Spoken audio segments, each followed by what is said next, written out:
Welcome to our countdown of the top 5 unwealthy kings in history. Power, prestige, and unimaginable influence. The very image of a king conjures up ideas of opulent wealth. Yet history reveals a different story for some. These monarchs, despite sitting upon thrones seemingly made of gold, ruled vast lands but faced financial hardships that would make even the most extravagant spender blush. Join me as we delve into the stories of these rulers, their reigns riddled with debt, rebellion, and the constant struggle for solvency. Our journey begins with King John of England, a monarch whose name resonates through the ages, forever intertwined with the Magna Carta. John's reign, from 1199 to 1216, was a tumultuous one, plagued by conflicts both internal and external. He battled barons demanding greater rights, a conflict that culminated in the signing of the Magna Carta in 1215. But what were the financial implications of such unrest? John's military campaigns to maintain control, both within England and across his territories in France, were enormously expensive. He levied heavy taxes on his barons and engaged in costly wars that drained the royal treasury. The king, desperate to fund his campaigns, resorted to extortionate measures, seizing property and demanding exorbitant ransoms. His financial struggles, a stark contrast to the grandeur expected of a king, ultimately weakened his grip on power and forced him to make concessions to the very barons he sought to control. Next, we travel to the gilded cages of Versailles, where King Louis XVI of France presided over a nation teetering on the brink of collapse. Ascending the throne in 1774, Louis inherited a kingdom already burdened with a massive national debt, a legacy of lavish spending by his predecessors.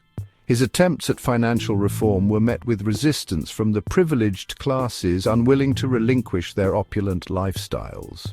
Meanwhile, the common people of France, burdened by heavy taxation and inspired by Enlightenment ideals, grew increasingly disillusioned with the monarchy. The lavish spending of the royal court, a stark contrast to the poverty endured by the masses, further fueled the flames of discontent. Louis XVI's inability to address the growing financial crisis, coupled with his perceived indifference to the plight of his people, ultimately led to the French Revolution, a cataclysmic event that swept away the monarchy and forever altered the course of history. Our third monarch takes us back to England, where King Charles I's clashes with Parliament over finances and power ultimately led to his demise. Ascending the throne in 1625, Charles believed in the divine right of kings, a belief that put him at odds with Parliament's growing assertion of its own authority. Charles's refusal to compromise on his belief in his absolute power led to a series of costly wars with Spain and France. Parliament, reluctant to grant him the funds he needed, sought to curb his power, leading to a bitter struggle that plunged England into civil war. Charles, defeated and captured, was put on trial for treason. His execution in 1649 marked a turning point in English history, demonstrating that even a king was not above the law. From one ill-fated Richard to another, we encounter King Richard II, whose reign serves as a cautionary tale of financial mismanagement and its consequences. Crowned king at a young age in 1377, Richard faced a series of challenges, including the Peasants' Revolt of 1381, a popular uprising fueled by economic hardship and resentment towards the ruling class. Richard's extravagant spending habits, coupled with his reliance on unpopular advisors, further alienated him from his people and weakened his hold on power. His deposition in 1399, orchestrated by his cousin Henry Bolingbroke, who became King Henry IV, demonstrated the precarious nature of kingship and the importance of maintaining the support of both the nobility and the common people. Our final monarch takes us into the heart of one of England's most brutal dynastic conflicts, the Wars of the Roses. King Henry VI, a pious and well-intentioned ruler, ascended the throne in 1422 at the tender age of 9 months. His reign, marked by periods of mental instability and political turmoil, saw England embroiled in a bloody power struggle between the houses of Lancaster and York.